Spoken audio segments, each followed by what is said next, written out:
Okay.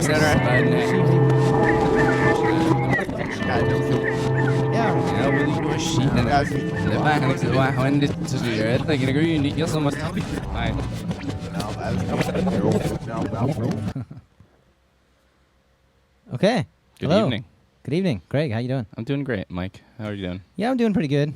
I was thinking a little bit earlier, like, we have all these great guests on the show, and a lot of them are really conceptual artists, and a lot is possible here in the studio now, and with technology today. Like, I was thinking earlier, like, what would be the coolest thing that we could do? You know, we put a lot of video stuff together and art, and we've done collaborations with, you know, dancers and musicians and filmmakers. So I was thinking we could brainstorm a little bit, and what's the coolest thing that we could do? We got to use some strange technology. So you're going straight for the coolest thing we can do. Yeah, with our resources. Do you mean like in our opinion, in like the global opinion? Do we want to make the most popular thing ever right now? Is that the goal? Yeah, but it's going to be in our opinion. Hopefully, our opinion matches the global populace of WoW. Okay. Yeah. So what's the coolest thing that we could do? You know some engineering and programming or something, right? Can we? I like to build stuff. Yeah. Because we've talked about a lot of there's some programming. projects. We could probably do some automation or some like sensors. Do you think we could do some robotic thing? Is that possibly too hard? robots are challenging, but we could probably something very simple, like start super simple. Like, what's the coolest thing we could put together here on the show as a proposal idea, and then come back in like 20 weeks and 20 episodes and say, hey, look at this robot that flashes LEDs in your eyes. Yeah. Wow. You know, but that's what I'm saying. What's the coolest thing so far? Well, come on, we could come up with more. There's like painting with light, and all the new conceptual art that uses all these new technologies. Yeah. And, well, I do like an installation that involves somebody. I like somebody to get involved with whatever's happening. So I think that would be a cool some aspect. sort of interactive installation. Yeah. You do an audio-visual thing where somebody I like comes people up to see and interacts themselves with in it. what you make, in a sense. Like literally see themselves? Maybe not literally, but at least see what we've produced as responding to them. Mm-hmm. Well, what would it be? I mean, we have to brainstorm that right now. Would it be like, can we use a fish tank somehow? We could make a robot. Yeah. And we could have that robot, move around and react. What if the robot was inside a fish tank and it had some fish swimming around it? It'd probably be easier to make a robot. I'm not even joking. I'm talking very literally here. Yeah. Well, the robot's in the fish tank, floating a bit, so we don't have to make sure it can stand up. We can have it dangle a bit. But what's the interactive element? You would have to have like an LED screen or something in the back of the fish tank so that people could walk up to it and see themselves on a camera that was shown on that TV or something. Oh, I don't know. Like put people in the fish tank somehow. Maybe. That seems a little bit sort of just mashed together, though. I'm thinking more like... That very much does, yes. More like, so there's a robot in a fish tank. I mean, that's tough, because you ask yourself, why is there a robot in this fish tank? What would the purpose be for this? But maybe there's a fish in a fish tank, but it's not really a fish in a fish tank. What if we change it from robot a fish tank in a giant fish tank with no water in it? And we're it just shooting swims around way on its too own. beyond what we can do. What if it's a sensory deprivation chamber, not a fish tank? Well, for many people, for a robot, you could like casually walk through it. Let's build a robot and put it in a sensory deprivation chamber. And is that just the packaging? Don't you just turn it off? You just turn it off. No, but actually Unplug program it sensors? to sense the situations and then deprive it in our sense of what our senses. It would still be like, oh, this is the exact temperature and it's darkness, and it would still be reporting. What are you information, proposing though? You want to see what a robot will do when put in that situation? Yeah, but we got to get to the AI thing first. So well, again, we're shooting way beyond what we have. I kind of think a robot would do exactly what you told it to do in that scenario. When no sensors are. That would be the experiment. It's like nothing. What was that guy, John C. Lilly, and the movie Altered States is based on him. He was that scientist that studied sensory deprivation stuff on LSD, and he also thought he could communicate with dolphins and had this whole weird trip about how dolphins are so intelligent. But he did a lot of sensory deprivation chamber experiments. But I think the thing with that was, turning the human conscious into a different place where it starts to mold its own reality because it's not sensing a physical reality around. It starts to create one. Okay. And so if you program an AI, let's say, this is totally hypothetical, of course, right? You program an AI, an artificial you put it in a sensory being. deprivation chamber. Yeah. Would it be? Maybe that would be the trick to making robots. Maybe that's the trick to making AI. deprive them of senses, be like, wait, what is this? Yeah, but you have to somehow, I guess, pre-program a way that it could create a new. It's all about adaptation. The human mind is, some complex. We don't even. I think scientists today don't even fully understand how the brain really works. And, that's so complex. Even talking about AI but what we started with was we got to do something cool. So that's off the list. So check off the list. No more building robots artificial and fish AI. And also robots inside fish tanks. I think that's not practical. I think I'm still into robot fish in a fish tank, but we'll bring that up later. later. What else can we throw out there? We could do a lot of crazy video stuff, right? There's the whole GoPro stuff. What about putting GoPro on AI? There's not so much stuff you can do. Just letting artificial intelligence run around with GoPro on it. Be like, oh, look how cool this is. That all 4K AI video resolution related? Yeah. No, but what about we could do something with paint and video? Yes. Or moving. We were talking earlier about Burroughs' Dream Machine, or there's a lot of different Burroughs' Dream examples. Machine? William S. Burroughs and Brian Geisen collaborated on this thing. I don't know the full history of it. It would be good to have somebody come on the show sometime and talk about it. It's a dream machine. And a dream machine, yeah, that's what they called it. But it was a device that had light coming from within it, and it spun, and so it put images on the wall, but how it was spinning, and you look at it and concentrate on it, and it's supposed to influence your subconscious mind somehow. And there's Burroughs and Geisen, and some a lot of other artists have been inspired by it. Has anyone researched that? Is it? Yeah. I have a couple friends that have recreated it actually. And it's really cool. I mean, they left plans for how to make one, but I'm saying, how do we do that today with LED and sensors and video HD somehow? Make an HD dream machine. That's what we need to do. HD dream machine. Yeah. So 3D. The dream machine would be a rotating thing on the floor? Well, that's what Burroughs and Geisen's was. Yeah, it was. So like a turntable with lights on it. Yeah. Do something else somehow. Mm-hmm. Okay. You'd have to see it. Yeah, everybody can Google that and look it up. It's actually a pretty cool thing. But I'm saying some version of that. We should brainstorm right now in the next 1 minute left that we have in the segment. Oh, that's all. What's the coolest thing we could do now with our resources, right? We could build something and use LEDs, and people are painting with light. I think you want to use LEDs, AI, mm-hmm. probably robots and fish tanks. Mm-hmm. So what can combine all of those together into your coolest thing ever? Can we launch something into space? Can you do that privately now? I guess we could add that to the list as well. I think so. There's actually somebody recently had a shirt that said Brooklyn Space or Brooklyn. There's some organization where some guy and his son actually launched something into space, and then it triggered a camera that recorded coming back down. Yeah. And they did it out of New Jersey, but they planned it all in Brooklyn. And I wish I could quote the website, but if anybody Googles that, I'm sure they could come up with it. Anybody here heard of that? It was an example of a citizen going and launching something into space. A citizen going to space without NASA. Basically, yeah. No, that's... I mean, if NASA sends an object and says, oh, we went to space, then a citizen can send an object and say, I've been to space, man, have you?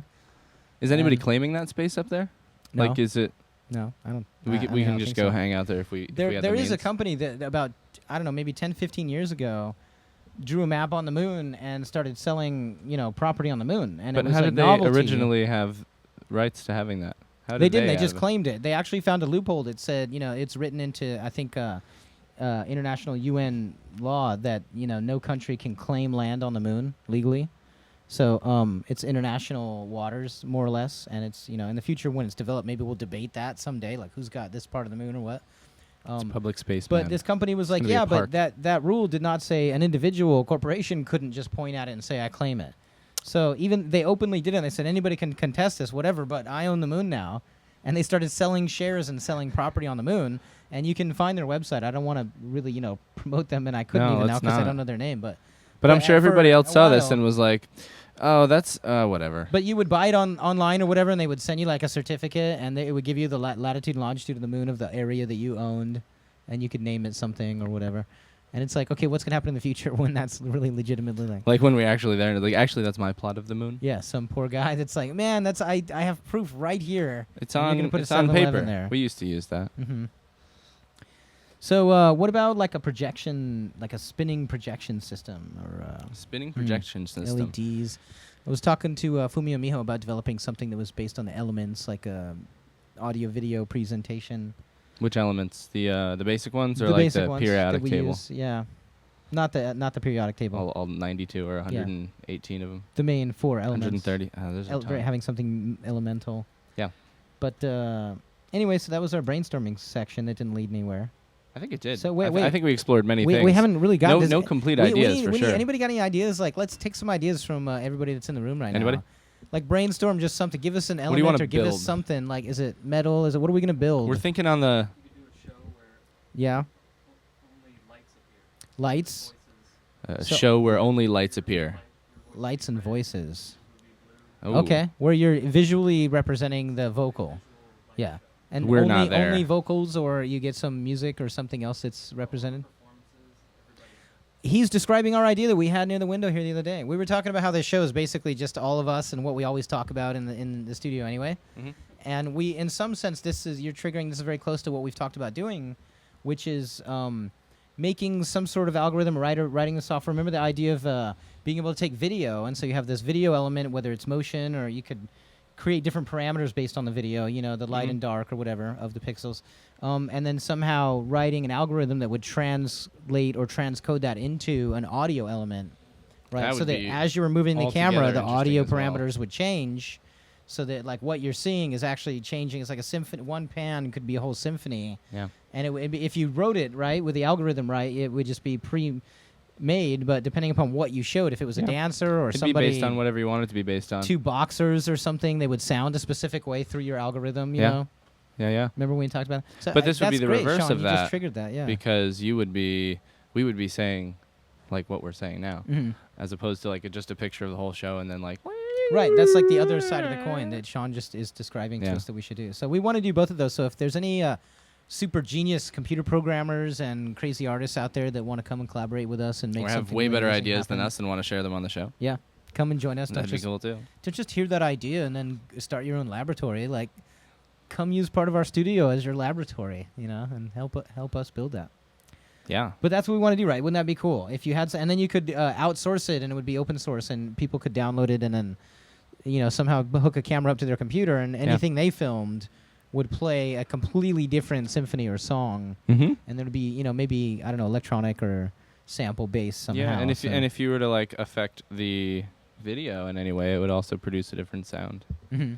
You could do exactly, that too. and then you could change and everything you're doing, and you could mix it, and you could get crazy. Mm-hmm. And you could have them pre-select, like, do I want all the samples to be like, symphonically based, or I do want it to be ambient sound, or do I want it to be like beats? That can be in next version. Yeah, exactly. Like on a keyboard, Sean's saying, like you switch the parameters of it, and then you put the camera through that.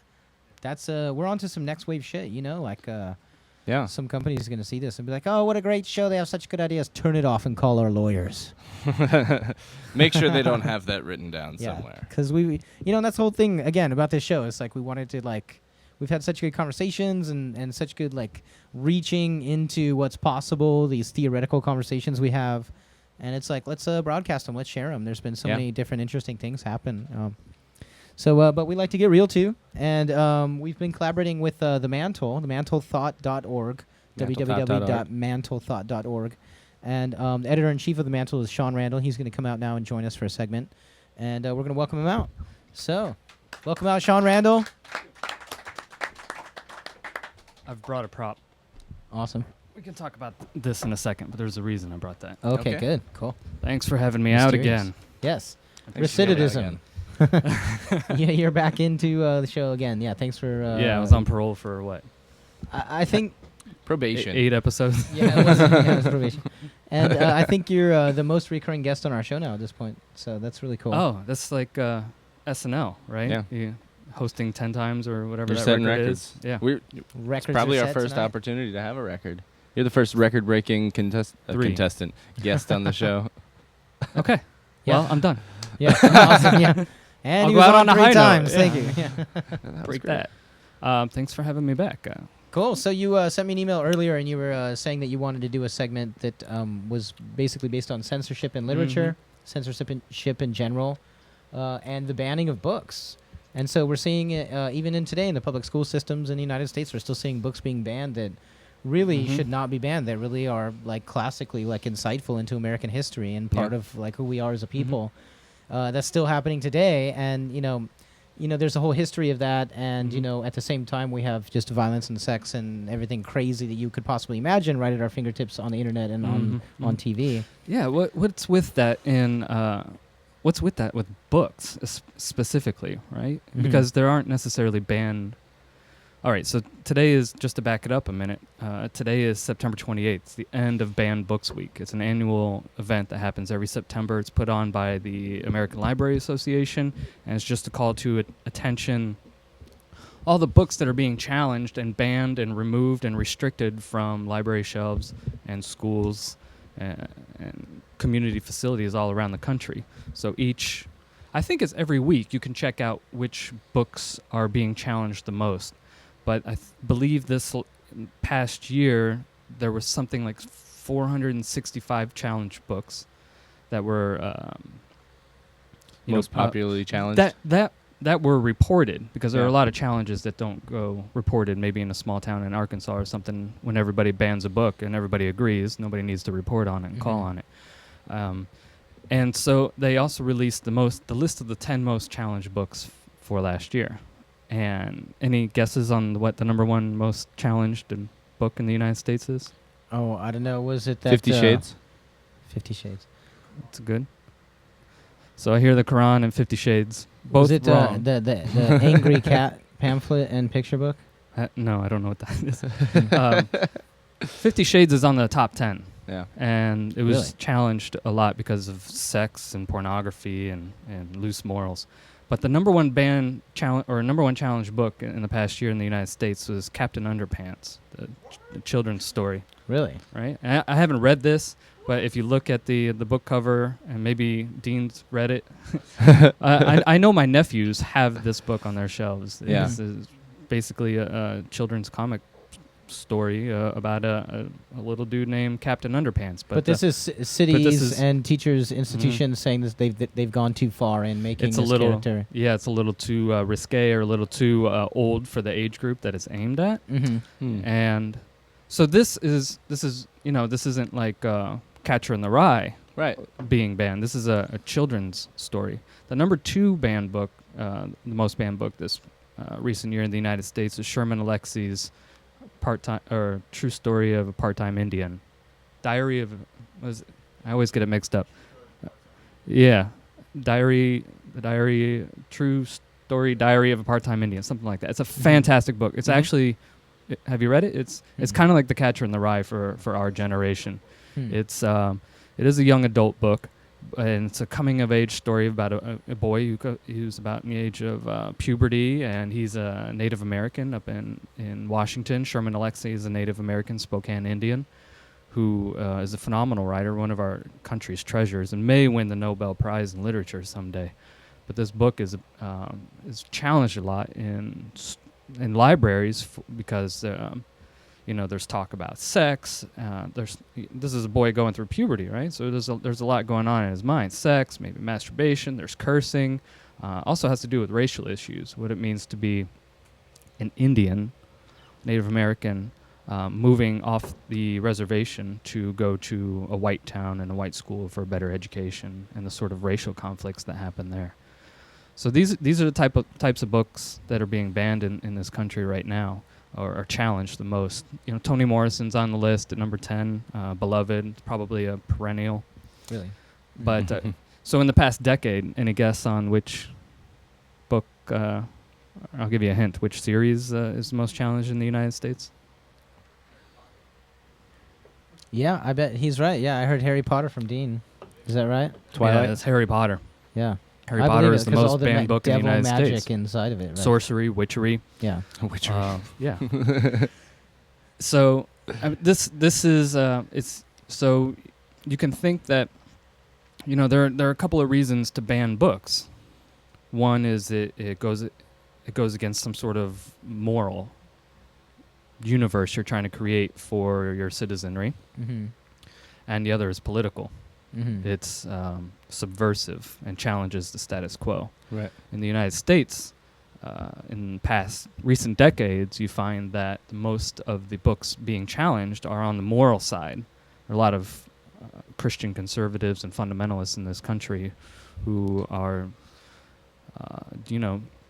nervous about their young people, especially being exposed to sex, profanity, drugs, smoking, rebellion. Maurice Sendak's Where the Wild Things Are, one of the top challenge books in this country, because it was, that little boy challenged his parental authority, and no, God-fearing Christian parent wants their child to challenge them and start challenging them on parental authority.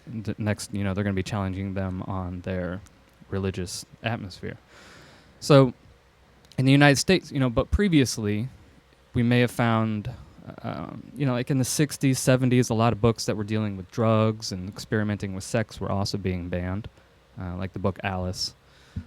But if you go back further, then you're dealing with some books that start to challenge a political mindset. So this is like Alice Ellison's Invisible Man.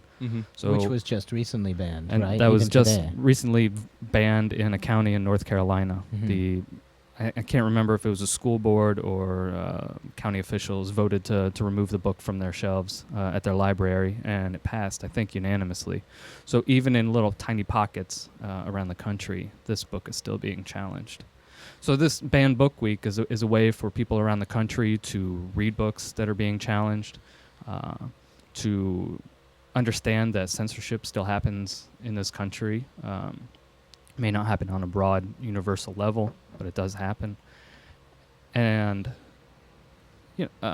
just to bring awareness and to the ideas of censorship and free speech, and where the limits are, and whether or not that limit falls with the library or the school or their parents, or if it's a government responsibility. It's a way to keep this conversation going. Yeah. And at the same time, when your book is named number 1, number 2 most challenged book in the country, it's a nice way for people to read that book. Yeah. Okay, right? I mean, it starts to drive sales. Yeah. Which it has a perverse reverse effect, right?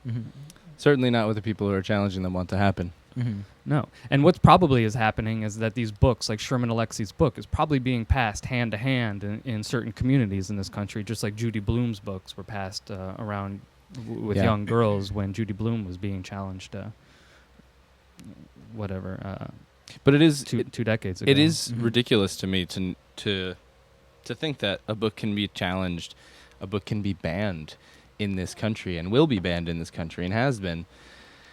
It doesn't make any sense. Well, the other thing that gets me about that is that if you're not gonna allow everything to be up for analysis, then after you ban what you're going to ban and you push what you're going to push, we have to really say, okay, why are you pushing what you're pushing? And so the next thing would be like, what goes through so easily, and why is that allowed? And of course, it very quickly becomes political. And where you're saying, some books are banned for moral grounds and some is for direct political grounds. In so many cases, I feel like morality, of course, swayed by politics, right? So it becomes a political thing of what morally are we going to let play for what you're going to keep, and what we're talking about is books, right? So like generally people that are going to go out and read are taking in information, trying to educate themselves. If you go by McLuhan's studies of media with TV or something, sometimes it can just be to have something on in the room, but if somebody's trying to absorb information and are they more critically banning and watching books because people are absorbing information in a different way that they're seeking versus what plays on TV? Because I think that brings up all those questions of television, internet, and also like video games now with like games like GTA or whatever being so, violence and sex plays so much, but political and history and anything revolutionary, anarchistic at all tends to go by the side as like, oh, we want to push this down and not allow it.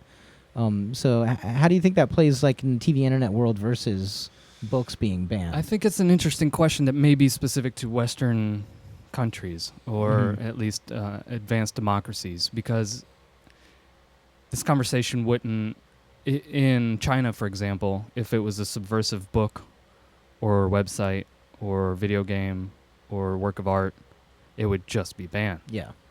No questions asked. In the United States, for some reason, what could be constituted as morally corrupt in literature, for some reason parents seem to go after this, but but get their kids Xboxes for Christmas, right? And allow them to play watch these video anything games. on So television. they don't fight to ban video games. They don't fight to. Now there are controls, and probably the more strict of parents in this country put them on, putting password protection on certain websites on their children's computer, and they probably won't allow them to play video games that they find reprehensible in their home. But even as a child growing up had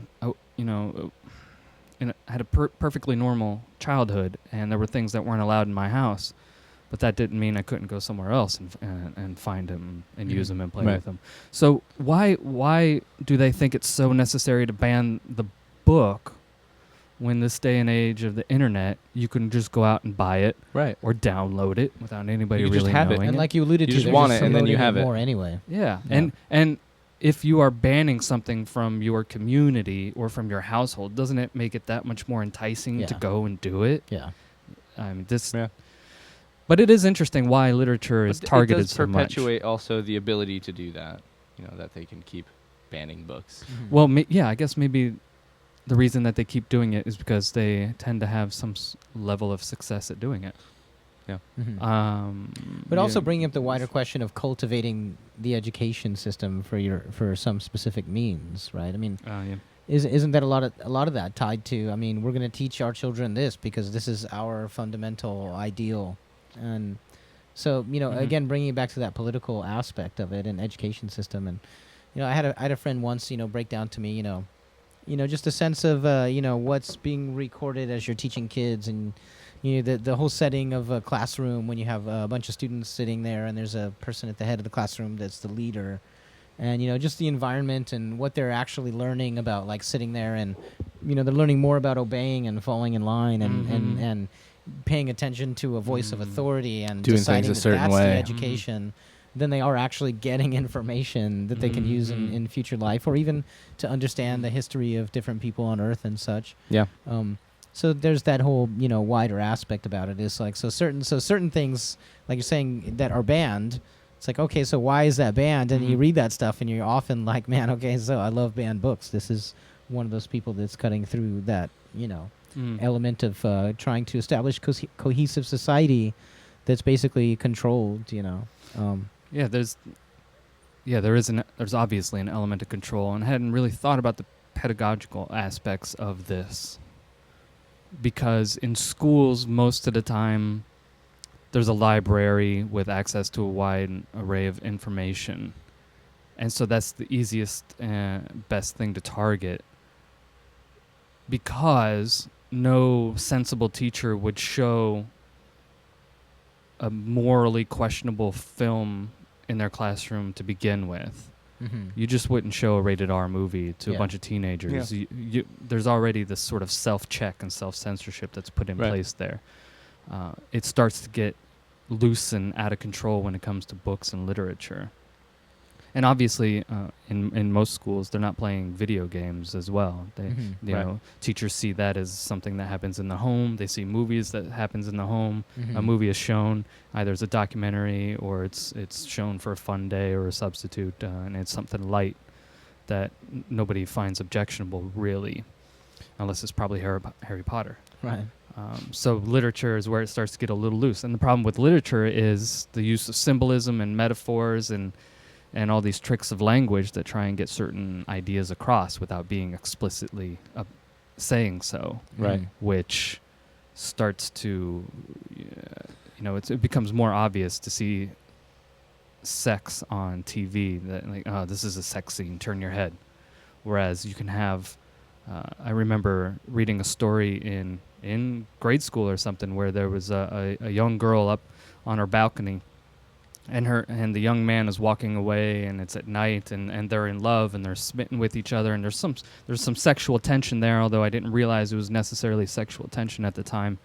And as he's walking away, she's thinking about him, and she's mindlessly stroking the banister, the vertical part of the banister, like this, which at the time I didn't necessarily read anything into it, but it could very easily be read as a sexual metaphor, of her stroking him longingly, and parents who have their hackles up about symbolism and metaphors look for that kind of stuff, even if it's maybe accidental. And I think because maybe they don't have as much a grasp or an interest in literature, it becomes more dangerous to them. But let me talk about this empty chair. Oh yeah, why did you bring this empty chair? Because here? part of I'm a member of Penn American Center, which is the New York City branch of Penn International, which is an organization of writers, critics, editors who promote literature, free speech, and fight censorship.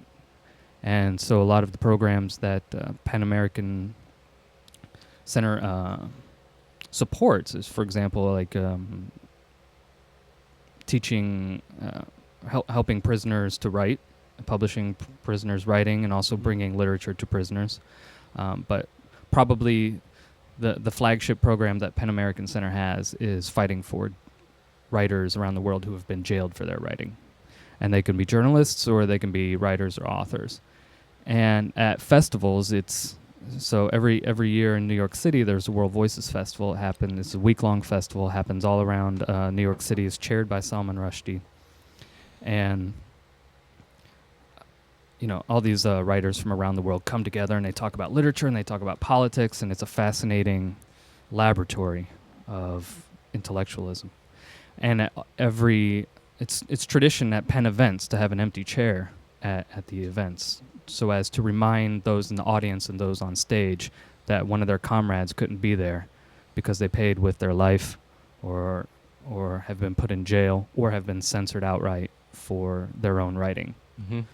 And so there are many, there are political prisoners in this country. There are very few who are outright censored or banned or put into jail for their writing, although we can start to think about journalists and WikiLeaks and NSA revelations, and now a lot of people won't travel to this country because they're afraid they're going to be, a lot of journalists won't travel here because they're afraid they'll be put into jail for reporting on the NSA. But it happens all the time all around the world. If you write an editorial or publish a book that goes against the grain of the status quo, it's very easy for the government to throw you in jail, ban your books, and try and shut you down and shut your colleagues down. And this is a visible reminder that somebody couldn't be here today because they're willing to be courageous and pay a higher price. Wow. Yeah, it's a powerful metaphor. Mm-hmm. And when you start to learn about this, like for example at the Mantle, we publish censored voices, and we welcome censored voices. If anybody knows anyone out there who wants to publish under a pseudonym, or if they are jailed and want to get something out, we do publish that. Most recently, we published a letter from Eskinder Nega, who is a journalist in Ethiopia, who wrote an editorial criticizing the undemocratic government and is now serving a prison sentence. So we published one of his letters on the Mantle, just as a reminder that, there are places around the world where you will be put into prison. Not even slapped on the wrist or fined or fired from your job, but jailed. Yeah. Removed. For expressing a political opinion. We're not necessarily at that stage yet in this country.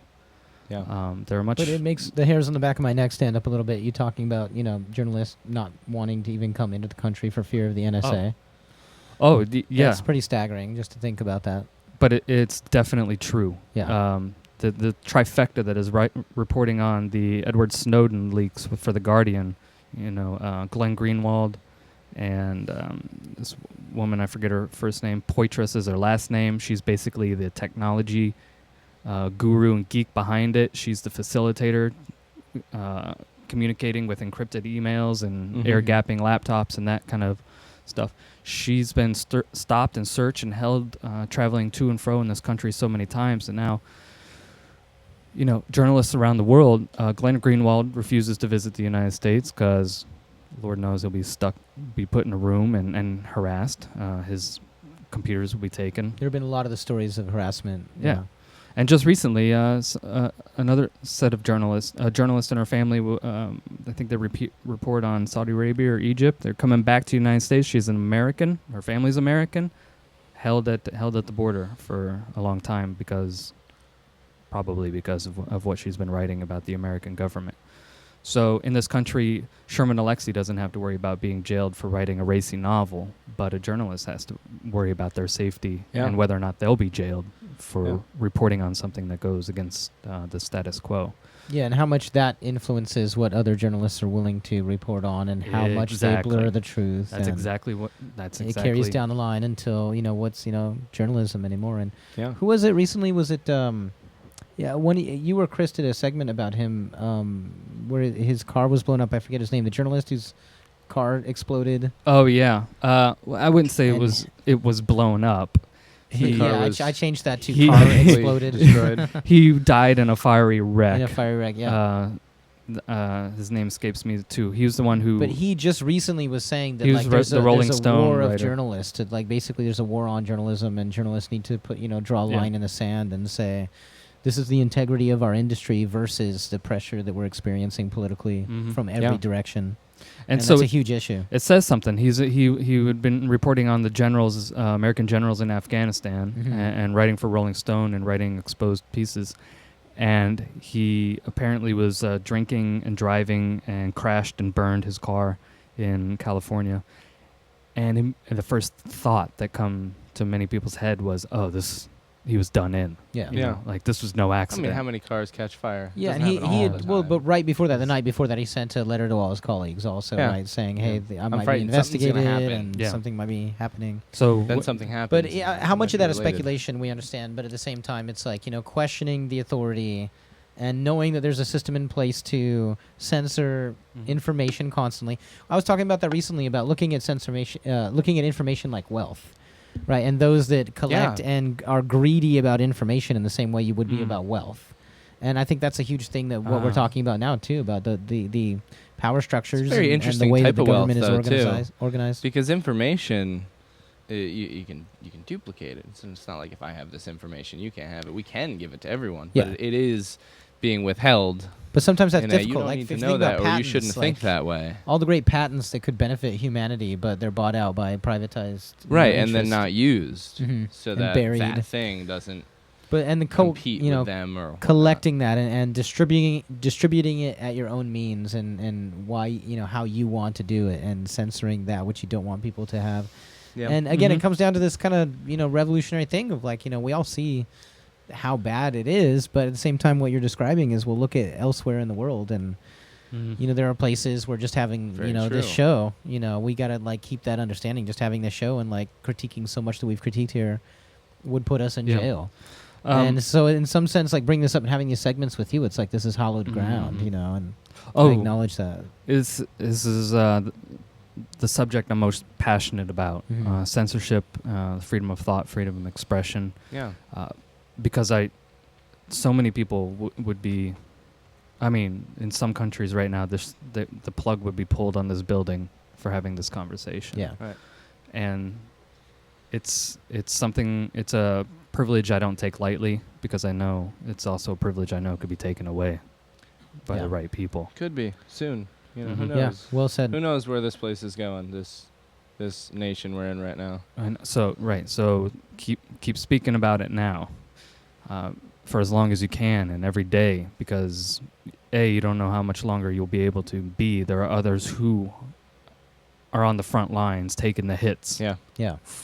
For people around the world, And just spreading the information is a part of it. People have to hear it and think about it and do something with it. That's right. So you have to do something. It's not something to be knowledgeable that this is going on. We have to say as much as we can. We have to get it all out there. And you have to act. Yeah.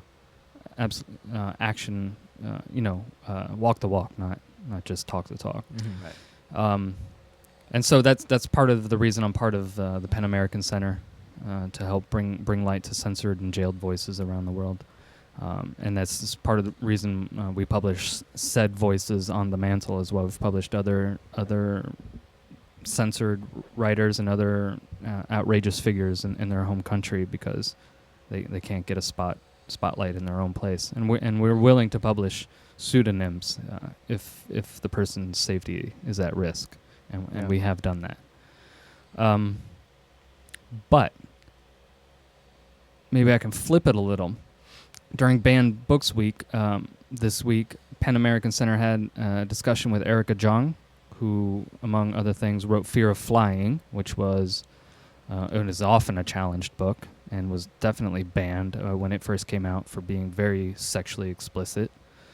The most famous sort of phrase that comes from this book was called the zipperless fuck. And, you know, this is about this woman who's young and married and just trying to figure out her life, and she stepped into adult system too quickly, so she's trying to figure out, she's having this sort of existential crisis. And this zipperless fuck is this passionate moment when two people get together and they quickly fall into the throes of lovemaking and so fast that there are no zippers and you don't hear them come off because it's just like this moment where it's just like pow, and this moment of passion. A lot of people found a lot of this book to be very offensive, but Erica Jong has published about 20 books, poems, other novels, and whatnot. And this week, she held a discussion during Banned Books Week about censorship. And I asked her at the end of this discussion if she ever thought there was a good reason for a book to be banned. Now, I believe in Germany right now, for example, Mein Kampf, Hitler's memoir, is banned. And there are other books that have been banned because they promote and teach violence. So, for example, one of the most famous in the United States is the Anarchist Cookbook, which is often challenged because it was published in the 1970s and teaches people how to make, among other things, bombs. So bombs can be used as terrorist weapons against innocent public, but bombs could also be used against authority figures. You can throw a bomb against a military truck or against the Pentagon, right, to make a political statement. Right. So is it in our best interest to ban a book like this? And in Germany, is it in the best interest of, considering recent history, to remove the memoir of such a vile figure so as not to continue to proliferate such hate? Mm-hmm. And I think that's a question worth considering because there are limits on free speech. We have them in this country and nobody cares. For example, you can't burn a cross. Right. That's an act of free speech, but it also incites violence and is very hateful. Yeah. You can't draw a swastika on something without that's right. being challenged. Yeah, hanging Not that nooses. I want to, but and even the simple matter of that whole you can't call fire in a crowded theater because it creates a dangerous atmosphere. You can't say that you're gonna kill the president. Yeah, you can't threaten an elected figure. Yeah. So we do have limits on speech in this country, and some would say for very good reasons. And I wonder. I ask Ms. Jong this question, and maybe you have some thoughts on whether or not there is ever a good reason to ban a book. Mein Kampf is a really good example. I don't know how you feel about this, Mike, but I feel like there is never a good reason to. There's a good reason to convey to somebody your feelings on something, but once you're banning something, you're sort of saying, I want to take the responsibility off of myself to help the people who read this understand it. Yeah, it's complicated. I think it's really easy to a slippery slope too, because if you allow censorship in that arena, it's like it's going to keep going until it's just like, well, tell me what to buy and how to live and what to think, and then at night I'll go to bed at whatever time you say. But at the same time, you're reaching for that example where it's like, when is it a detriment to society? It's like I had a conversation with somebody once that actually worked as a paramilitary Secret Service agent in Israel or something, and he was telling me some story about, interrogating somebody when they supposedly had information about a bomb that was going to go off at a school. Sounds like some Hollywood shit or whatever, but that goes down, that happens, and so there's that moral question, like, do you are you just like, okay, torture the guy until he tells us where to save these kids, how to save these kids, or how do you handle a situation like that? So anything like that is a slippery slope to me. I feel like, Greg, what you're alluding to is somehow some way of being like, if we could, instead of just having them go straight to the banning it, if we could have them be identified as the voice of like who wants to ban, like, okay, it's these people say ban it, okay, and then we talk about banning it and why. Yeah. But I think that's totally acceptable. Yeah, right. And then it would be checks and balances, we and you can discuss state it. That we think this you're book talking about why is swill, and you and tell me why. And I'll tell you the same reason about why the New York Times should be banned tomorrow for these particular reasons. Yeah, exactly. But have it be from a voice where people could actually have a dialogue about it. Then, but instead, no, it's the controlled system we're seeing. I mean, systems in lockdown, and those that have it locked down are going to be like, yep, this is what we're going to do. And in this case, we're talking about maybe an education system in a single state or something. Yeah. But that exists on such a whole wider thing that, of course, that we always allude to when we have talks with you. And I know the Mantle does, and it's progressive thinking. And so there's a whole wider thing there that, I think is going to be recurring in our conversations. So Ms. Zhang's answer to that question was that there is never a reason to ban a book. Instead, she prefers that a controversial book be bested by another book with better ideas. Yeah, exactly. So I really it's like progressive. that. That's like science, like scientific method, right? It's let it out. This is the best theory we have. With this data, and then come to me with some other theory or hypothesis, at least. Yeah, I love that. So she wants to fight it out in the battle, in the realm of ideas. Yeah, that's what I think. And have a dialogue about it, and it's progressive for humanity to talk about it, whatever it is, other than just like, nope, it's off the list, boom. Yeah. And so. And if they're banning it, they've read the book most likely. So or or not. Yeah, people just have this visceral reaction. Well, some of them have read it. So what I get from that is that they think that they have the responsibility somehow to know what other people shouldn't be reading. That they can handle it, but not anybody else would. I feel like they take it out of context, and they've seen that one part somebody told them why they should ban it, and they haven't even gotten the full experience of why the writer... But did they go, like, insane after reading that? Like, some of them you know probably, what I mean? Yeah. Are they afraid that if the rest of the world hears that, they're like, oh, crap, I'm just going to have to go kill the president right now? Or, Well, I mean, think about The Invisible Man, for example. I mean, like, that's really, today is really applicable. I mean, it's, so the, basically young African-American man's role in high school, like coming up and what literature is available to him in some states says, no, you can't read The Invisible Man. And so denying that is, it's very, the content of that, and basically like what we're talking about is what would that kid actually get from it. And it's not necessarily revolutionary as much as like the history of where we've been through and being identified as part of society, and are you invisible to society and what role in society. And I think a lot of these works that are banned are basically kind of like classist works too. We're talking about morality and the political aspect, but in that political aspect, a lot of them are about like, do we, basically that we don't want young people identifying themselves as part of a class role, and what role would they play? Because today there's no really role for them to fulfill anymore. It's just like hurry up and get into the job market. And go along with our philosophies. We don't really want most young kids in high schools and public school systems today, theorizing, philosophizing about how they can change the country. No, it's more like, no, this is how you just have to get a job and then start buying shit, basically, right? My hypothesis on that is that you won't find books that foment class warfare. You won't find really literature that really does that in the United States, because the three major corporations own most of the publishing market. Yeah. Right. And so the last thing that they want to publish is something that's antithetical, unless it's like Fight Club, right? Which is the one. I was going to say, you do see it seep through other so genres it has to come of fiction, through, or even like graphic novels in the comic world, and you but see usually from more independent or third party or smaller publications that sort of bubble up to the surface. But I don't think you'll get the editors at Knopf arguing for a Marxist or anarchist anti-capitalist tirade of a novel, because they're part of the problem, or they might because it'll sell a lot of money.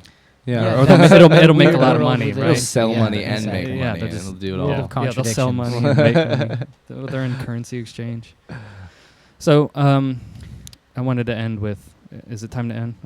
Yeah, I think let me say, Sean, Yeah, that just like you were talking about how you take freedom of speech as a privilege, I think it really shows in your work and your care and your passion for what you're doing at the Mantle. I love everything that you're doing there. I think you brought a really great group of people together, and it's very progressive work and essays. And I always recommend everybody goes to mantlethought.org. Check out the Mantle, mantlethought.org, and Sean Rantle, editor-in-chief of the Mantle. Thank you so much for joining us today, man. Thank you. It's been a pleasure always. Very Thank cool. you. You know, one of your previous guests, Choi Thane, was one of those jailed artists. That's right. We didn't talk about that. Yes, but there's a previous so even episode 7, inside I the Sulphurbath, yeah, has also Promoted. True. helped artists who have been imprisoned. and well. indeed, like watching that segment, her helping us. Like, check out episode 7, Cha Tane. That's right. One of those artists jailed for her freedom of speech. We'll and get just you more trying of to 'em. express oneself can get you jailed in this world. Yes. Cheers. Thanks, deep guys. stuff. Thank you so much, Sean. Awesome. Yeah, Sean Randall, Mantle,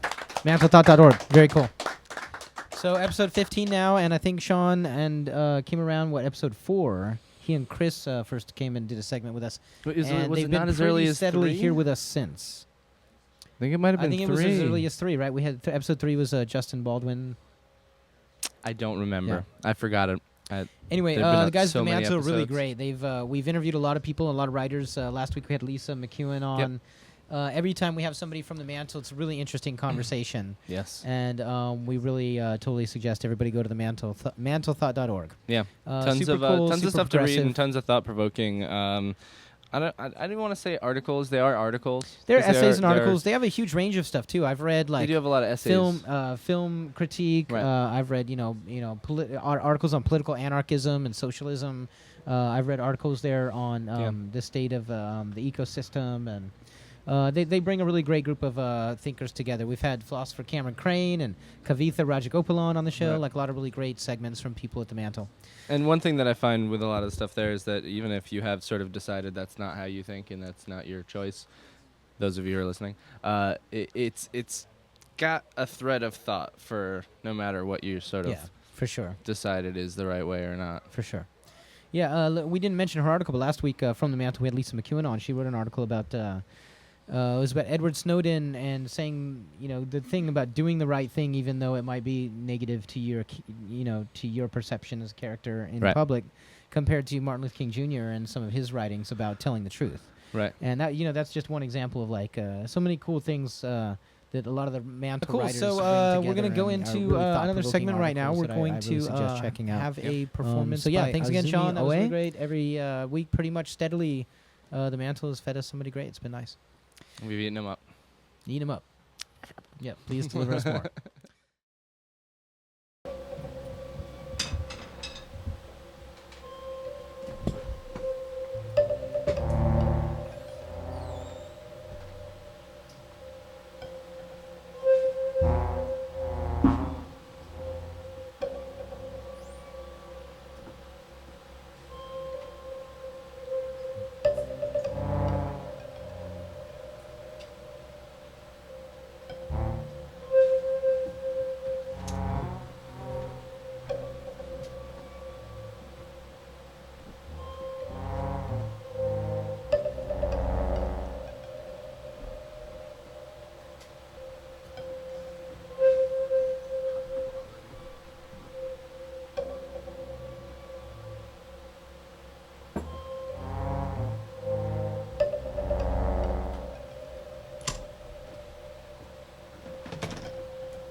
Azumi Oe. That was amazing. Azumi, thank you so much. Wow.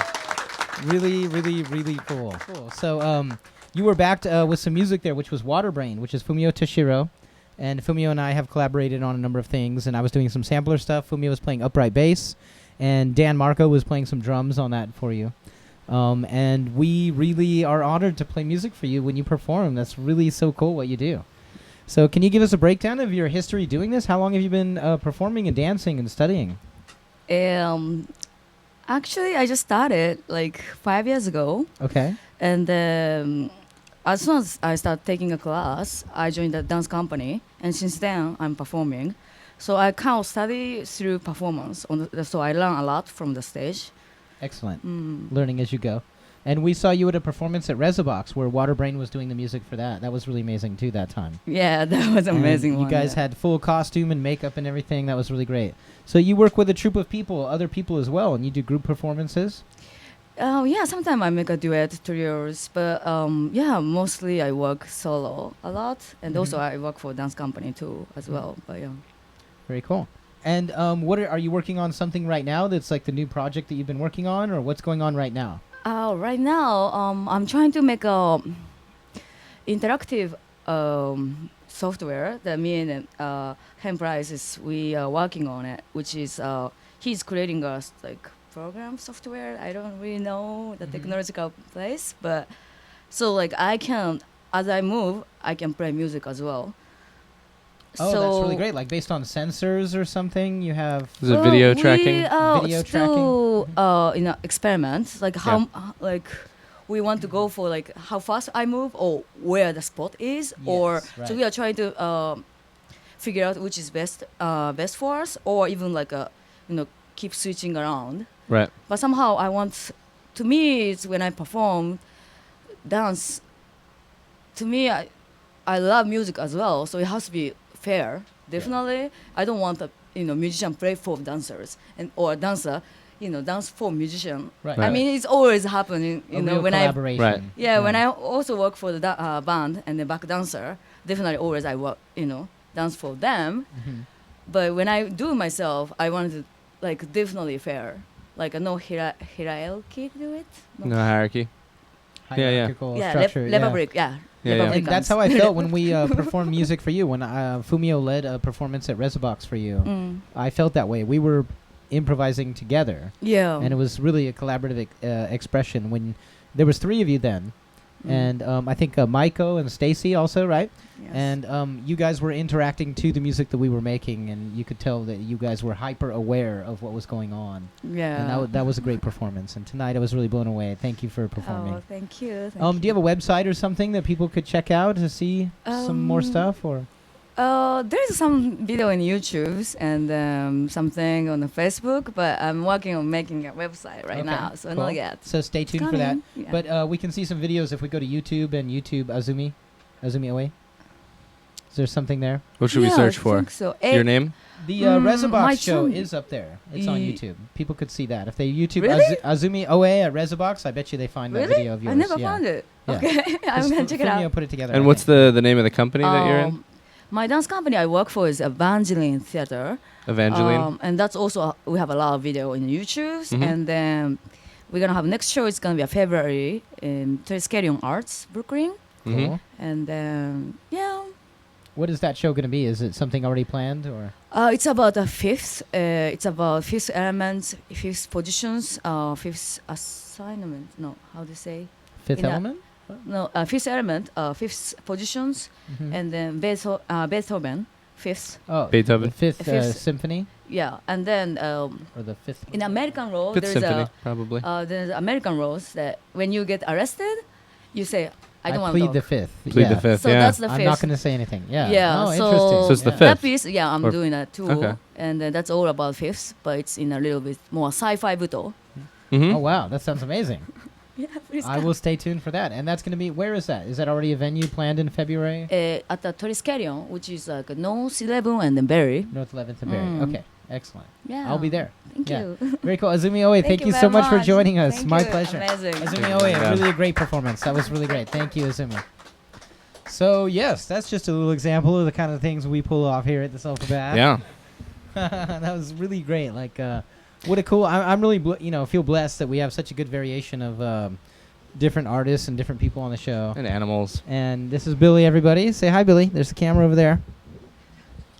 Yep, exactly. There it is. There you go. You found it. There you go. Everybody loves Billy, and now there's Biscuit too, right? We have Billy and. He might make a cameo Billy's one day. number one though. She's the queen of the scene. She's the Ramblin' Rover. She's the brave deity, we call her. Oh. So yeah, that was a really great segment, Azumi Oe. Like my pleasure to have you and to have that segment. That was really great. So we have one more segment for the night before we wrap up with our improv jam. Okay. All right, we're gonna welcome out Marvin Pique. Marvin, thank you so much for joining us. Good evening, Marvin. How are you? Good, Mike. Thank you. Yeah, cool. Have you met Greg? Me. Yeah, Greg. Yeah, cool. Yes. So the trains were kind of bad tonight. Oh man, we're here in Brooklyn. Running like buses today, right? Isn't running. Shuttle buses, and it was very crowded. Thanks for making the challenge and still making it to our show. Yeah, cool, man. It's an honor. So Marvin Pique, yeah. So we were looking at some of your artwork earlier, and I was really impressed by your stuff. Thank you. And I would like to know your history. Can you set us up with kind of your history? Where are you from, and how long have you been in New York and everything? Okay, I'm actually born and raised in the Netherlands, okay, Rotterdam, and that's in Europe. And I grew up with only images of New York City, and that's especially the hip hop and the graffiti. From New York, and especially the book Subway Art. It was like my Bible. It was always in my hand, and I was like drawing from that, and also Spider-Man books and stuff like that. And I always wanted to be a superhero, So and superhero and comic artist, And from that, of course, hip hop had a really great influence on me because I wanted to be a graffiti artist, but I also wanted to be a break dancer, and I wanted to be an MC. So that was a whole thing going on, especially in the Netherlands, because it was new, and where I'm from, Rotterdam is seen as the capital of hip hop in the Netherlands. So and I was there from the beginning when it happened there. So that was really great to experience. And how long have you been in New York now? 2 years. 2 years and a few months. Okay. Yeah, I moved here with my wife and my 3 boys. Cool. 5 suitcases, and we took a jump over here. Yeah, okay, cool. Just experience this crazy city. That's great. Yeah. Yeah, welcome. You finding it crazy? It's pretty crazy. Yeah. Look at the trains, if that happens in the Netherlands or Rotterdam, people will start, going crazy. That doesn't happen that crazy, that no trains are riding from one point to another, and shuttle buses, they will announce it maybe 3, 4, 5 weeks ahead, and everybody will know, okay. Right. Oh, here it's just like, hey, guess what, your plans for this weekend are different now. Yeah. Because something changed. Yeah. And they put on the semblance that they're letting you know, but we're always surprised. Where it's like, oh, that was today. Yeah. It's always when you need it. Yeah. But up until this point, I'm loving it here. Excellent. Really. Yeah, cool. Yeah. And so, in your influence of hip hop culture and stuff, have you seen any shows here, or since you've been living here for the last 2 years, have you seen any hip hop shows or been taking part of any of that? I haven't seen any hip hop shows yet. I've been to a club in Manhattan with a friend of mine who is and has been a great influence in my hip hop development. Also, his name is Mike Ratman. I hope you get him on the show one time because he's very interesting. Yeah. Fumio also knows him.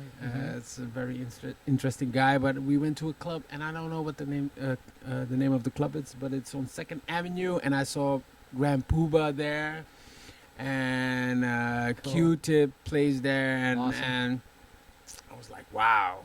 That's really cool. Right here. I was in London actually working a gig several months back, and some friends were like, we got to go to the club, the biggest club in London. And I was like, okay, what are they playing in London? I can't wait to get there. And what's the newest UK shit, Yeah. And we get to the club, and they're playing California Gangsta, Tupac, and Dre. And I was like, what is 2013? This is so disappointing. This is still what? But at the same time, I walked in there, and it was all good. Like, what Dr. Dre did in those years is...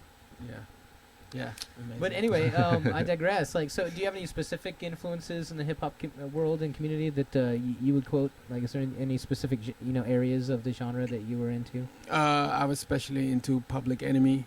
And Big Daddy Kane was a big influence to me. Eric B. and Rakim. Yeah, cool. LL Cool J. Cool. Actually, the whole Def Jam package. Nice. That was a great influence. And of course, all the female MCs, Roxanne Shante, MC Light. Those were. I just recently heard a track that it's Tame One and Del the Funky Homo Sapien. Yeah. And they're singing. I forget what the track is called. But they're oh man, I'd have to look on my phone.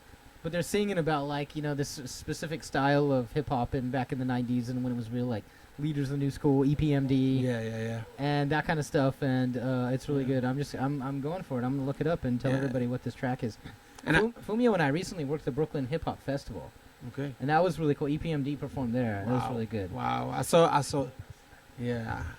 EPMD in a big hall in Rotterdam. It's called the Ahoy, and they came with Public Enemy, EPMD, Beastie Boys, I don't know, and Eric B. and Rakim, and it was crazy. That's really defining kind of the golden age of hip hop in the United States. That's really good stuff right there. Yeah. The whole everybody came from Amsterdam. Then everybody came to that's awesome. to Rotterdam and a lot of it was so amazing because a lot of kids came from out of the city, so they didn't know where they were heading into. Because it's a big city, Rotterdam, and you have a lot of bad boys who were like, hey, we got our victims here, we're gonna have a free pass inside. So there was a lot of stuff going on there, but it was amazing. That sounds great. Yeah, that track, Tame One and Delta Funky Homo Sapien, is called We Taking Over. And I just wanted to say the title of that so everybody can look it up. Okay. Because, he's talking about, we're all the good female MCs these days, MC Light and back in the day. What you're describing is, pure golden age right in there when, at least for me, it's sometimes a generational thing, right? It's like that was what was hot when you were at a certain age. Yeah. And you listen back on it, and it's just amazing. There's some great stuff going on back then. So we're going to get into some of your painting, and we're going to look at actually see some of your slides, and we want to ask you some questions about your work and your methodology. Okay. But before we get there, I wanted to ask also, you do music, right? Also, you record or? I worked with Mike Redman. I was predominantly an MC, and I also made my beats, hip hop beats. I worked in Reason. And I had, for a long time, I had Ableton 4 for a very long time. Ableton's great, yeah. Yeah, but recently I upgraded to Live 9, and I'm trying to find out how the program is working. And Live 9's amazing. Yeah, it's really great. It's pretty big. It's pretty vast. Where they have that thing where you can take an acoustic recording of a guitar or something and turn it into MIDI. Yeah, you can. So these days, the new technology of what you can do is you can take a flute and record a flute and then make that MIDI, and then once it's MIDI, you can change it. Wait, we're not really an you could have a play like timpani. That shit's awesome. So currently I'm trying to combine hip hop, techno, electronic. I'm trying to find something in between there and create something out of that. I'm currently also there's a public voting for Art from the Heart at Vanderbilt Republic Gallery, and I got 3 videos up there. Oh, cool. With 3 short sets that I'm doing. Actually, the last one is 20 minutes. I just forgot what I was doing, and I was like going crazy. Where is that? Vanderbilt Gallery? Vanderbilt Gallery, that's in Guanas. Okay. Brooklyn, Guanas. Okay. And it's a public vote until October 1st, and the exhibition is at, I think, October 18th. Cool. So I hope I get a spot and do some live things there. And how do people vote? Can they go online and vote? Or they go online, and they go to Art from the Heart, AFT vanderbiltrepublic.com, and then you'll see slides from other artists, you'll see videos from other artists. Oh, cool. And I am there on screen with, And they can in click able and to vote there. They can click. Cool. They have to press. Yeah, the and on heart. the archive too, we'll put that web page also. We'll get people to go there and try to check it out. So yeah, trying to find a hole in that electronic thing. You know, I like every kind of music. Cool. What you were doing, what everyone was doing in a minute ago. I love that too. You know, Awesome. It's We love experimenting, and there's the roles are changing for so many different genres these days. I also love people that mash up genres, like there's so many different examples I can think of. But like somebody like Jay Dilla, I'm a big fan of Jay Dilla, and some of the stuff that he's doing is just to me like, and then especially taking his story. Anybody doesn't know Jay Dilla, look him up and look at his story and look at like how he made his last album in the hospital. In the hospital, yeah. And but that stuff like taking genres and redefining, and Mhm. not just like resampling and putting it in a new order, but really making it your own. Like Picasso's thing about the average artists borrow and great artists steal or something. You think about that in the sampling world and all these new digital technologies with music. And there's so much that's possible today, even though we think we're running out of genres, and some people think like, well, it's getting a little crazier actually. Like I believe everything will get reinvented. Right. Every time gets And then again and reinvented again and again. and again. Fashion goes it out. becomes pop hopefully. culture, and then there's a Hopefully. subculture right behind Yeah. it, and Yeah. I hope we So- never get to a point where we just start recycling everything. 'Cause the temptation Avatar is there Part for the 10. world to. Yeah. This time, it's on Earth. It's in 12D. Cool. So we got a lot of images of your work, Marvin. We're gonna start checking them out. Let's start rolling through some of that work. Okay. So as we go through these, people at home are seeing them. Can you kind of describe them and what we're looking at? Okay. This piece is it's a small work, and I called it Stupid Art Faces. It's part of a series called Stupid Art Faces. Okay. Cool. And the idea was make a series of just faces very quickly without thinking, and just go in and let the, how do you say, the process and the movement create. Right. And what's the media you're using here? It's acrylic, and the one with the red head is it's all acrylic and a little bit of charcoal and on canvas board. But the second one, the first one, the really green one, is with a collage thing. Okay. And this is actually an entry.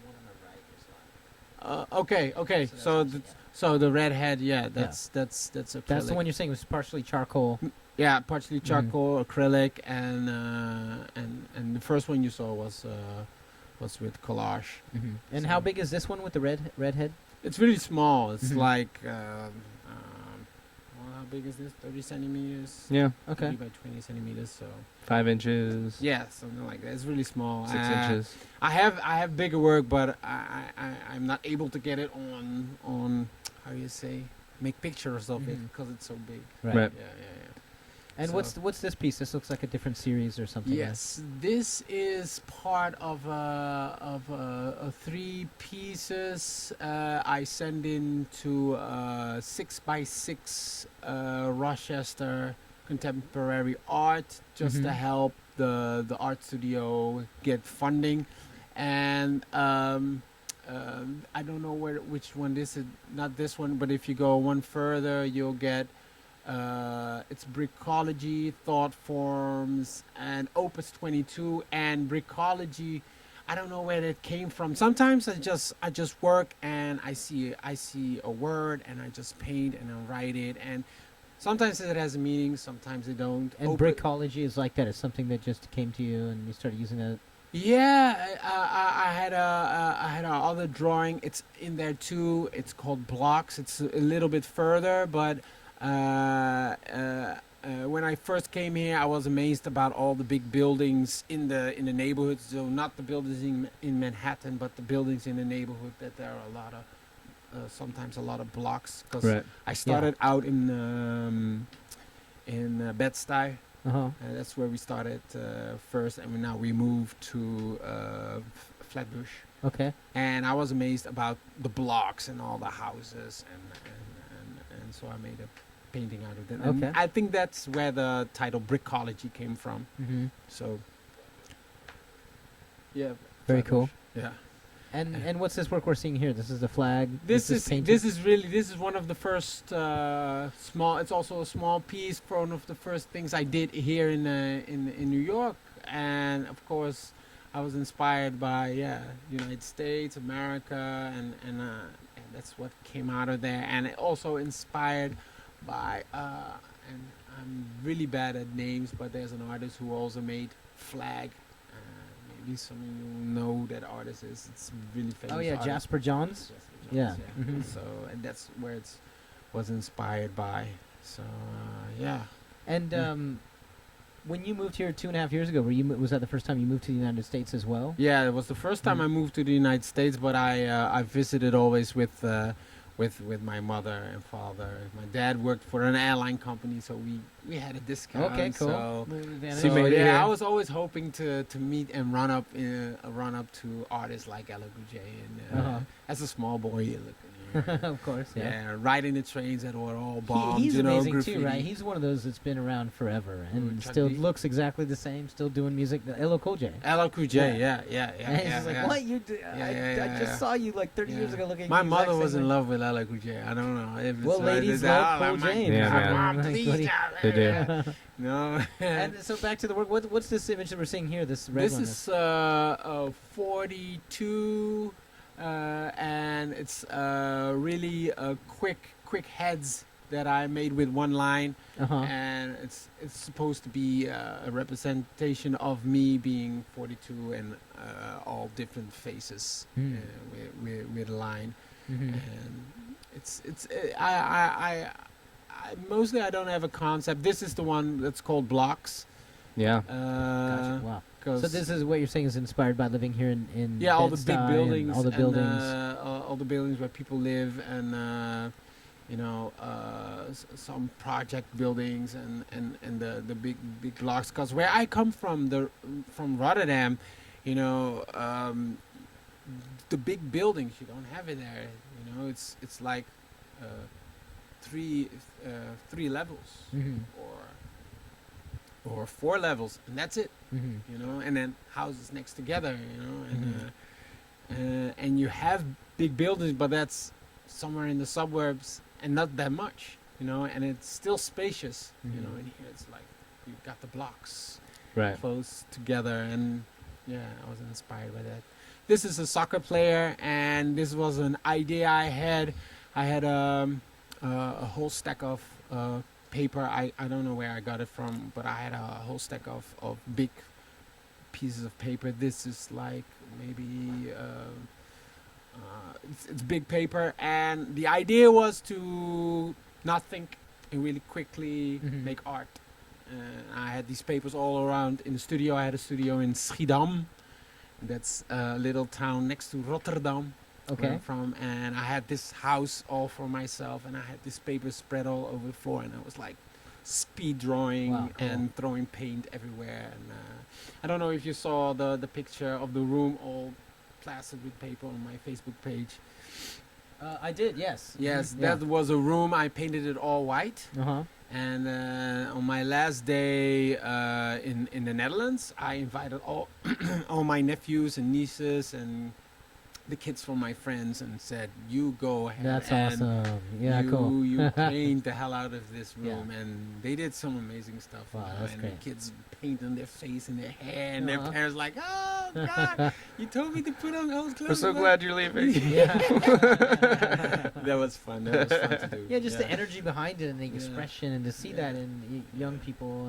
And I would I expected actually the kids to be taking the paint and throwing it and doing crazy stuff, but actually they were thinking what they were doing, and really painting and using the paint, and it was more the parents that went crazy, like so. Yeah, that's the number one trick in the whole world. The only big lie in the world is kids are way smarter than we think. That's I don't know at what point we forget. Yeah, right. We forget it. Like I remember being that kid, and then maybe 15. I was like, I know what you're saying. I'm an adult now. Every kid is dumb. Yeah, it happens. And we're looking at a series now that's like these mannequins in public. What, can you explain this to us? This is here in New York, Canal Street. This is a project I did with my wife, Elise. He loves photography, and we had a day out in the city because my mother-in-law was visiting, and I have 3 boys, so she was watching the boys, and we went out into the city, and we found this mannequin while we were taking pictures of the city. Great. And then we thought, hey, let's go crazy. Let's do some crazy stuff. Wow. That's wild that you found a mannequin, because I don't find them just sitting around. Yeah, it was right it's pretty there. rare in and New York, yeah. I saw it, like, wow, and everybody was like, wow, hey, that's a great, super cool. great Great thing you luck right have there. there. So we went around town. We went in the subways, and Yeah, we these went contortions, like reaching into the gutter here. Yeah, when but it's on the subway there and near the sitting on door. the the fun subway. thing was, you know, if you position One leg. a mannequin like that on things, it comes alive. I don't know what it is, but it comes alive in this subway. And that's I think that's the greatest thing here in New York. You can have green hair and walk in your underwear and put a mannequin on your head, and nobody cares. They look at Everyone's you like, okay, Like, when are you going to do something new? fine. Yeah, exactly. When are you gonna shock me, buddy? They look like, okay, I'm gonna look at my phone or I read my book. You know, that's it's crazy. Yeah. One day I was in the subway and there was this guy who he had a script and he was acting out a sci-fi script, and he was like, no, you gotta believe me. And there was this Indian guy sitting in front of him, and he was sitting like this. Like if the guy wasn't there, I was looking at him like, wow, and I was looking at the Indian guy like, you know, That's blasé, really. Really. Like, so, but he was really doing a good job. I hope he got the part. yeah, right. Yeah. Well, that's So- a whole other segment we should have is actually, with hopefully some of these days we'll have some of those artists on this show, but Yeah. the subway system here in New York City is just filled with really unique, talented, creative people that think Well, of it's such filled with awesome- everybody. Yeah. But You're- the performers you're- that sit there and actually perform. You're a people special don't know. person if you don't take just the start subway. playing in the subway. There's like a whole there's like a board you have to go audition for. Oh wow. And you have to Really? get, Yeah. like, if the person is there at Union Square at that time, they're segmented, they're slotted to be there. And there's a whole board. You have to audition, and you have to get a pass and the ability to do it. And there's some people that just go in there and play, but most of those people, they're slotted, they're booked. And Yeah. so They because of audition that, for that it part. becomes like some of the best of certain genres are like down there in the subways Yeah. playing for change. And it's amazing. Yeah. But they don't That's they don't great. do that for every subway, because there are some stops Yeah. that people aren't fighting for. Well, that's one thing I always wondered, and I traveled in Europe quite a bit, and I remember coming home thinking, where's all the great street art like you have in Europe? And so, I mean, even in the Netherlands, I have video footage, actually, of walking around in the Netherlands and experiencing all these amazing things that I There's would a lot come back there. and I would look for it, and I'd be like, well, I'm not really seeing it here. And you'd have, like, fire jugglers and, like, the mannequins and the robot guys. And Yeah. Yeah. there was a lot more of that I People. remember in Europe. all People around. living life Yeah. outside. Yeah. Yeah. But here it's like it's confined to like what's the music you're playing, and it's usually in the subway or on the street corner in a sax or something. Yeah. It happens out in the open here and there, but it's controlled. Mhm. Was that? Well, yeah, I saw Mickey Mouse walking down the street Yeah, the other that's a day. commercial. I'm He talking was about the super real like not people. happy, just kind of walking Yeah. home from work. Yeah, that's a popular thing now. People paint themselves. I've seen guys on the street like smoking a cigarette while spray painting themselves gold. And what Like- they do, Just like what figure- do they do it. They Yeah, exactly. Like I'm the gold guy. Yeah. Some of them get one of those little Yeah. like things you put in your mouth. Sounds like ears. yeah. See, that's what at the beginning of the show we were talking about some cool things conceptually we could make. Yeah. Yeah. I heard And how it. about one of those guys spray painted in gold with Oh. LED lights and We don't even need one of those guys. Robotics. Let's one of us be one of those guys. yeah, but with I'll do it. robotics and an aquarium and AI. We're gonna have a RoboFest one day. Robotics episode. We just We're gonna move and that. do normal things, but robot like. That was a really good segment. Thank you for Very cool, range. Marvin. Yeah, I love the work. Did you have a website or something that people can go check out? Yeah, I always redirect my people to my Facebook page. That's Marvin Pique Art. It's Pique Art. And just go to the page. You can go to the website, but the website really sucks. You know, I see. I'm trying to do my best. Facebook to make images is what we saw. That's what made us want you on the show. So there's some really great stuff there for people to go see. I hope you get my friend on the show, Mike Redman. He released Fumio's Waterbrain. Oh yes, I know about him. Yeah, CD. Fumio's amazing, and that CD is amazing. Amazing stuff. I've heard about Mike. I would like to meet him, and for sure. Yeah, because I also made an album called P Emotions. I have a green face on there. If you look me up on Facebook, you put on Marvin Pique, you'll see the green face. It's from the album. Okay, cool. And it's called P Emotions because it's about emotions, anger, the hawk. It's right. It's the label for me for emotions, you know. Okay.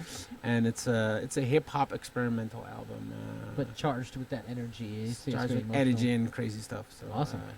Yeah. So we'll put the links on that on the archive too, and and don't forget to vote for. Please vote. Art from the Heart, VanderbiltRepublic.com. Right. And just Art from the Heart, Vanderbilt Republic. Yeah, it's actually AFTH. Vanderbilt. Will Google help out if we were at Art from the Heart? Art from the Heart, AFTH, Vanderbilt Republic.com. And it's a public vote, and there are a lot of artists. You should vote. Actually, you should vote on all artists. And you should go and vote on all the ones you want to. Yeah, but do it. Exactly. But go just and vote. Do it. It's cool. We're gonna check that out too during the after party of this show's after party. So. Yeah. Would be nice if all you guys could vote for me. We're gonna all vote for you, Marvin. No, we're gonna do that right now. We're gonna do a little improvisational jam now too. So thank you for helping us wrap up the show, Marvin Pique. Awesome. Thank you, Marvin Pique. Thank you very much. Very cool artwork. And check out the websites and vote for Marvin's work and the other artists that you like on his site. And we're gonna have all those links on the archive as well. Yeah. So very cool. Thanks. Let's wrap it up. Thank you guys. Episode 15 already. Can you believe Episode 15. It's been a wild ride, Mike. Thank you, Greg. It's been kind of a wild ride. It's like when you're on a ride and you're like, this is a little bit wild. This is a little too much. I'm going to get off. Oh, no, we've started. Yeah, you could. Too late. All right, we're going to change some mics around and set up for a little improv jam. Thank you, guys. Episode 15 of Inside the Sulphurbath. I really want to thank all of our guests tonight. We had a really great show. Sean Randall, that was really great. Mantlethought.org. I want to thank Marvin Pique. Thank you for sharing your art, Marvin. That was really great. And Azumi Oe, thank you for your performance. That was really amazing, Azumi. Wow. And, join us next week for episode 16. Thank you, everybody.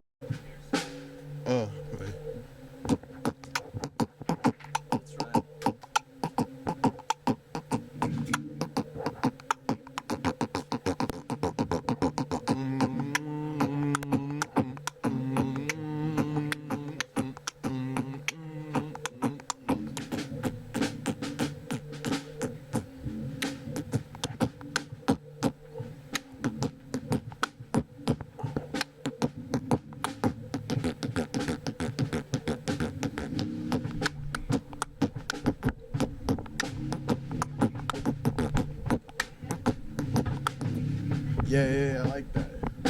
Yeah, yo, check the flow. Sulphurbath Productions, I'm about to go off the dome, and there's smoke coming out the fog machine. Just gonna be another piece. Ding, the bell, now it's about to end the show. About to kick something off the mind, wicked flow. On the bass I see Fumio, and then here we go. Percussion, drummer, drum roll. I'ma do it some more. Got a flow that's gon' roll like H2O. Yo, they cannot censor me. Why? Cause I'm a true MC. Why? Yeah, I demolish these wicked dudes trying to say that I cannot be what I wanna be. They cannot take me off the shelf. I'm bad for your health cause my crew moves in stealth. Top, now the room's getting smoky. Like I just took a toke of the fine pine. Expand my mind when I grind, do it all the time. Haters stay in line. I'm like a machine dancing. Gut, smoking it. Ooh, it's getting cloudy. It's getting funky. It's getting nasty. I might just start boogie oogie in a cloud of dust. I erupt like volcano called magma. I'm not an enemy, I'm just a master of self moving anyway. All my wealth is in my mind. That means I need to focus on my grind. Do it all the time, line by line. I drop rhymes. Yeah, the room cloudy. Yeah, the room smoky. Ooh, it's getting poppin', yeah. Ow. Feel like, maybe it's me, spontaneous eruption. Maybe it's me, spontaneous combustion. Maybe it's me, I'm evading, I'm turning into vapors. Like someone just lit the end of the paper. Stuff with the ganja green. Oh my God, I can't be seen in the scene. Woo! And that smoke smells good. I don't know. I'm getting a contact buzz. Getting a contact high. Yeah. Yeah. Ooh, ooh, ooh, ooh, ooh. Ooh, ooh, ooh, ooh. Ooh, ooh. Ooh, ooh, ooh, ooh, ooh, ooh. Yeah, when you come in the room, never know what we be doing. Maybe there's someone dancing to the bass percussion movements on the stage rocking silver foil dresses. Or maybe someone showing what that means to just paint straight from the mind. Out of the Rotterdam, watching the hip-hop scene expand. Yeah, flying across the land. It's Q-Tip and EPMD. And they just like me, trying to be the next MC to blow like dynamite. I rhymes and my rhymes are tight. I rhyme every time I grip the mic. Spit into the mic, stuff you never heard before. I spit words like grass, yeah, herbivore. Matter of fact, verbivore. Cause I chew on words, then I spit words you never heard before.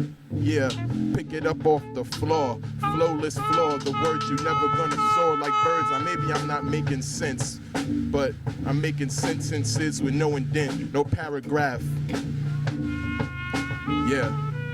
So if you don't know what I'm saying, do the math. Add, subtract, anybody who's whack. Watch the cheddar stack. I'm never falling back. I advance head. All my troops moving alignment. I'm on my grind cause it's all about the timing. And then I'm gonna shine like a diamond. In the ladder of success, I keep climbing. Yeah, my flow will change the climate, politically speaking. Yeah, I shine in the hood like a beacon. Yeah, I'm always gonna start reaching for the top, a new horizon. And if you don't like my lines, you're lying to yourself, cause you know they're hot. And if you're not on my level, then you know you're not, cause you would be in this room, spitting some rhymes, doing what you do best. Yeah. Not settling for less. I didn't finish that last rhyme, so I had to. I love the smoke. It's so awesome. Sulphurbath Productions, episode 15. Just fog it up.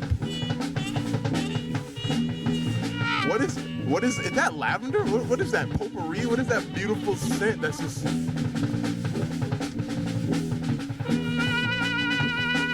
Go. Yeah. Woo. Hey.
Ah!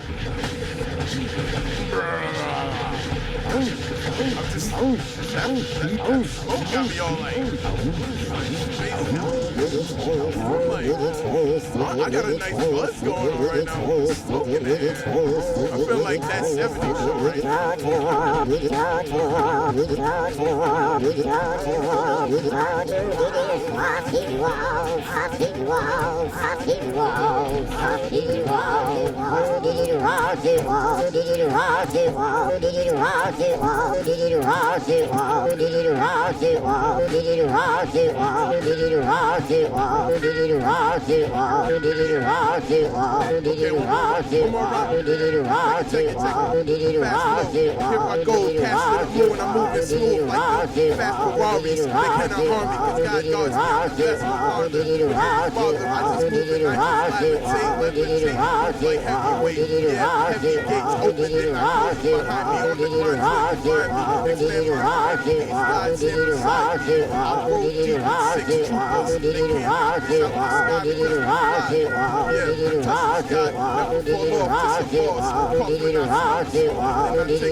Thank you, Sean Randall, from the Mantle. Sean Randall, really great segment tonight. Thanks to the folks at the Mantle. Mantlethought.org, very cool.